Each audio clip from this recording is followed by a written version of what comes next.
Disastrous floods continued to cause damage across China. More people are killed and missing. A war in Taiwan Strait would collapse Wall Street in 10 seconds, says Taiwanese politician. False pretenses. Chinese fishing ban does nothing to protect wildlife. After the flood, officials appeared to try to dispose of waste, infuriating villagers. Flooding continues to cause significant damage in China. According to CCTV's report on August 12th, Reuters said landslides and flooding in Xi'an, northwest, left 2 people dead and 16 missing. 2 houses and a village in Xi'an were swept away, and many roads, bridges, and power supply facilities were damaged. The Xingling Mountains in Xi'an are forecast to continue to experience extreme weather conditions, leading to erosion and landslides. Some trains were suspended on August 12th in Beijing and Harbin due to heavy rain and strong winds.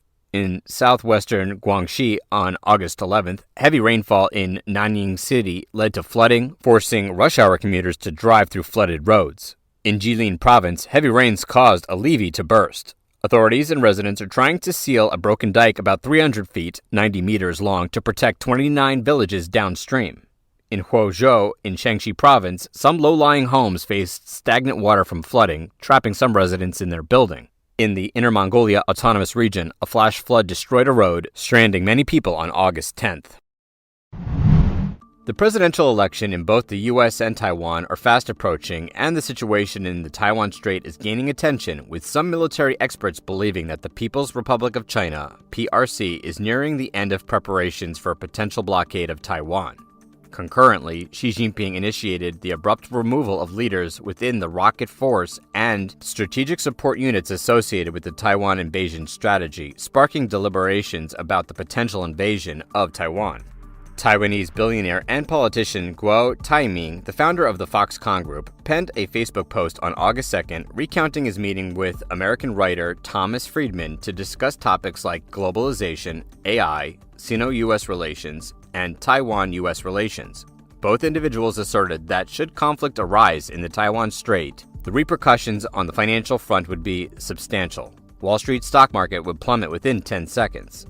Guo underscored that Taiwan's global economic significance far outweighed that of Ukraine and cautioned that should a conflict break out in the Taiwan Strait, the global financial markets wouldn't be able to endure the impact akin to a tsunami. Guo cautioned, in the event of a conflict within the Taiwan Strait, it would require a month, nor even an hour, merely 10 seconds, and Wall Street's stock market would collapse, resulting in profound global economic shifts.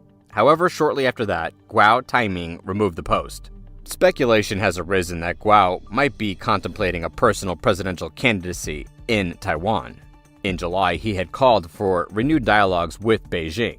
It inferred that he shared the article as a signal to the PRC. Nevertheless, Friedman was opposed to being utilized by Guo for electoral advantage, prompting the deletion of the post. Scholars have extensively examined Beijing's determination regarding Taiwan. Xi Jinping has utilized the concept of unity to rally senior CCP leaders behind his re-election aspirations. As a result, the situation in the Taiwan Strait appears independent of shifts in Taiwan's internal politics. Irrespective of the elected president, the PRC's actions towards Taiwan seems imminent.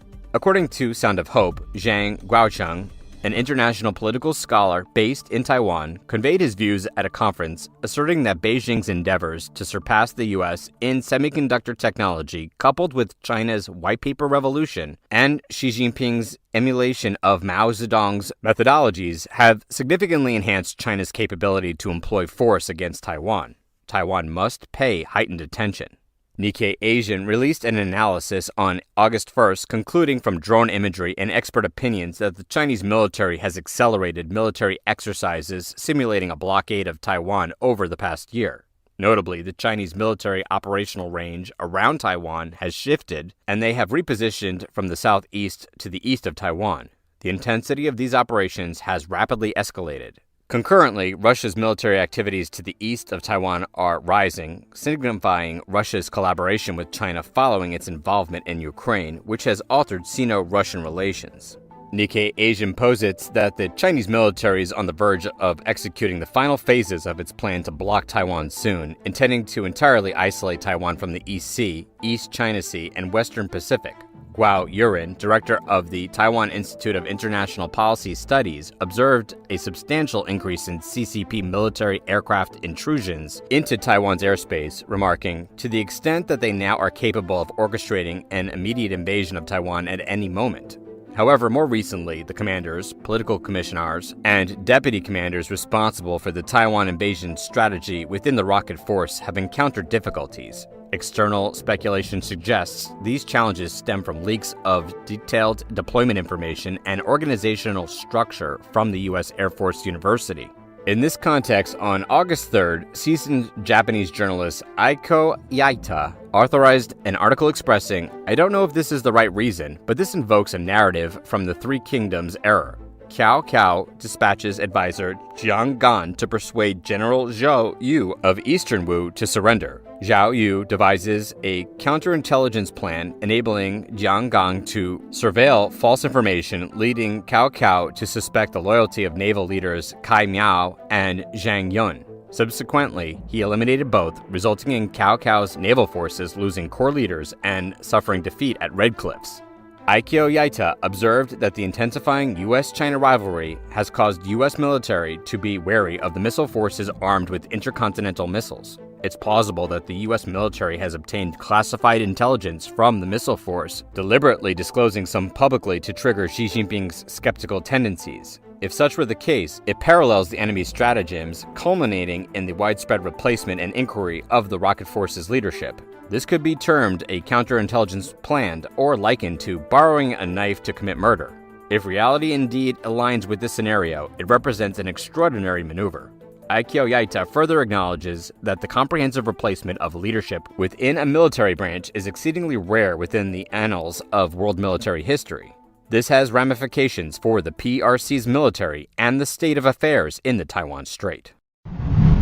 A nonprofit organization devoted to ocean conservation has raised concerns that China's latest fishing restriction amounts to little more than a PR stunt, since the nation allegedly doesn't fish much in the recently forbidden areas.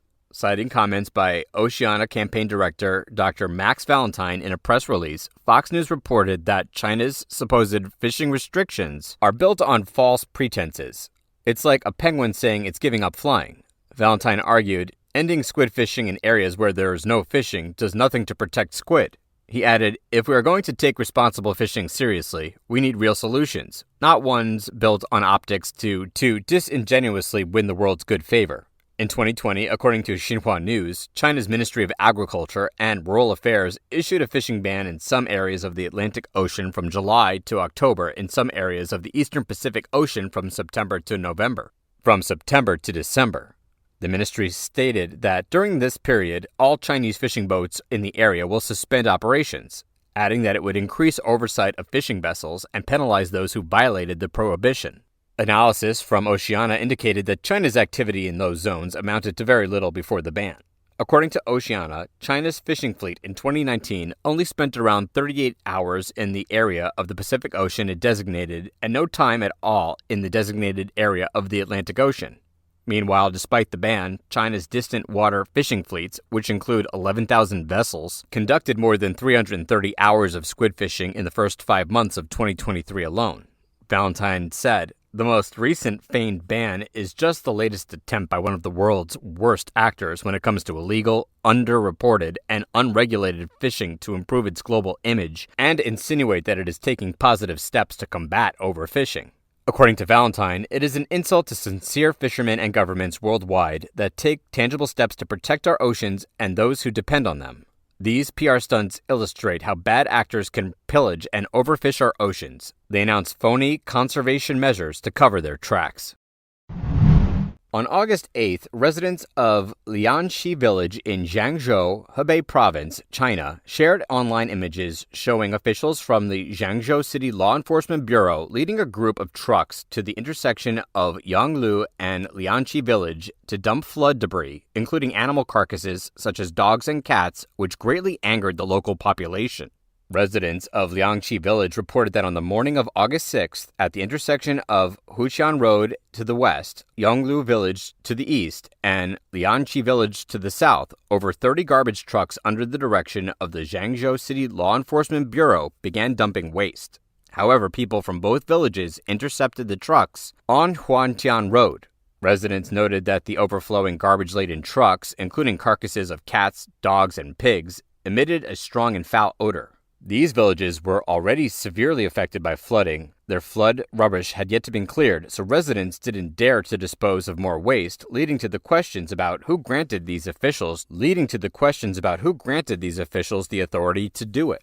A video showed an individual claiming to be the deputy head of the law enforcement bureau named Du, saying, "We shouldn't publicize this matter. I say that this issue shouldn't be publicized. We are here to resolve the problem. It shouldn't be posted online. As a representative of the law enforcement bureau, I am letting you know." Deputy head Du said, "We don't have a place to dump. The landfill is too solid and not permeable. We decided to dump here because the road is spacious." He mentioned that disinfection measures will be taken the next day. Villagers said that they would not allow further dumping as their village would be filled with foul odors. Concerned villagers stated that after natural disasters, pandemics usually follow. The current weather is gradually changing, and when a large amount of waste and animal carcasses like this contribute to an outbreak, residents of Yanglu and Liangxi villages won't be able to escape it.